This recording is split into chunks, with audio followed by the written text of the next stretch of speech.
Hi, I'm Heather with Heather Lange Homes. We are now in April. That means that we have stats for March to compare that to February of this year. And then we also are at the end of, we just finished the first quarter of 2024. So we'll then take a look at our first quarter from this year as opposed to that of last year. So we are seeing the spring market begin to heat up with our March stats. And again, we are looking at single family homes here in Santa Clara County. The number of active homes in March increased by 17% from February, with pending sales up by 33% and sold stats up by 42%. Homes that are priced attractively for condition and location are getting into contract quickly, and the average days on market support this, with those stats having decreased by 25% from this time last month, translating into homes taking an average of 15 days to get into contract once they come to market. Months worth of inventory went down by 21% from February, now maintaining just a fraction over 1 month's worth of inventory available. And we are receiving encouraging news from title companies that more escrows are beginning to be opened, actually more every week. So that is encouraging news that we're going to be seeing more homes coming to market. However, if March is any precursor to the spring market that is upon us, buyers will be gobbling up that inventory as soon as it reaches the marketplace. The average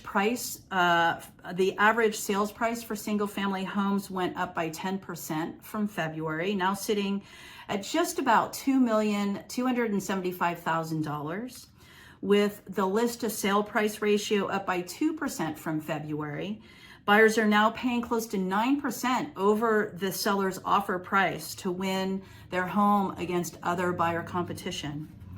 The average price per square foot went up by 7% from February, currently resting at $1,204 per square foot. The 30-year conforming fixed mortgage rate saw some volatility throughout the month of March, but it ultimately landed at just over the 7% mark at the end of March, as noted by Bankrate.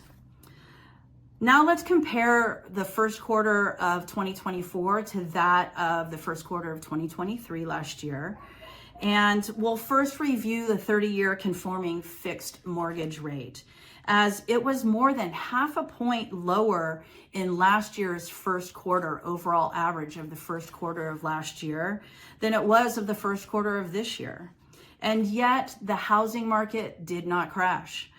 Rather, equity gains did take place, just not as fast. It was definitely slower than the double digits that we've seen in past years. But again, that was really not sustainable, and that really needed to shift if we're looking for a healthy housing market here in the Bay Area, as well as nationally.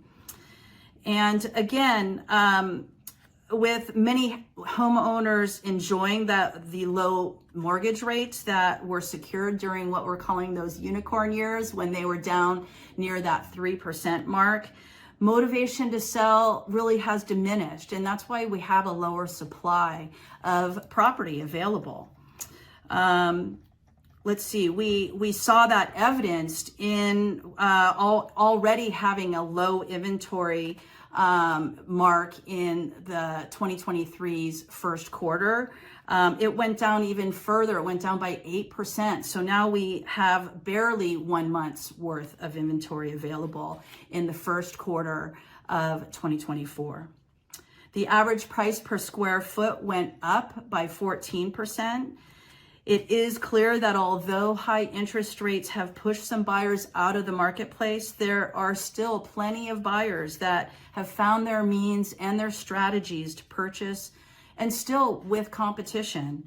Yet often this competition is less than what we saw when money was cheaper, but the competition does still exist.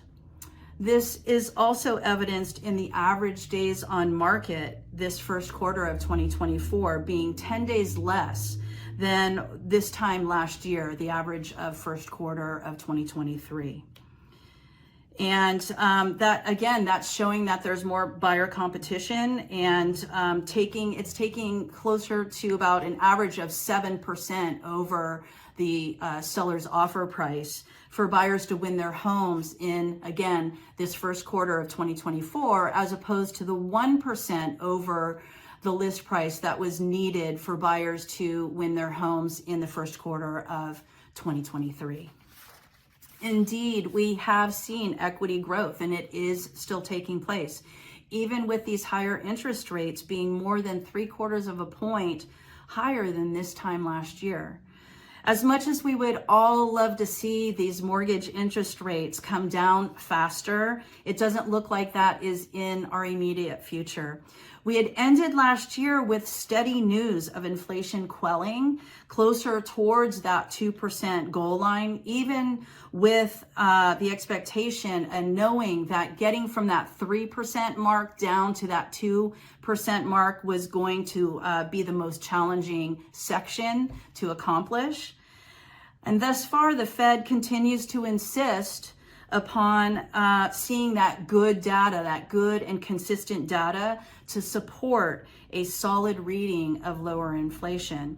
And January brought some concerning news of that inflation ticking back up again, interrupting that steady flow of good data, where we received some higher results in the month of February and early March. So as we end the first quarter here, we can be encouraged that these inflation numbers are coming back down closer to that 2% mark. However, with the joint news of a robust economy and healthy job numbers, the Fed is wanting to see several months worth of that good data that he's talking about, supporting inflation being quelled and staying steady, getting closer to that 2% mark, without seeing upticks in the middle. Over the past year, buyers are realizing that if they can manage getting into a home purchase now, even with these higher rates, they're likely to experience less buyer competition and more opportunity to negotiate with sellers, or even have less competition or no competition on a home. And each time we see these mortgage rates tick down, we inevitably we're seeing more buyers enter the marketplace, and which in turn puts pressure on sale prices. And it's just really that economics 101, supply and demand. Sellers that are ready to make their move now are reaping top dollar for their homes when they're positioning themselves attractively within that trading zone, based on their condition and the location of where their home lies.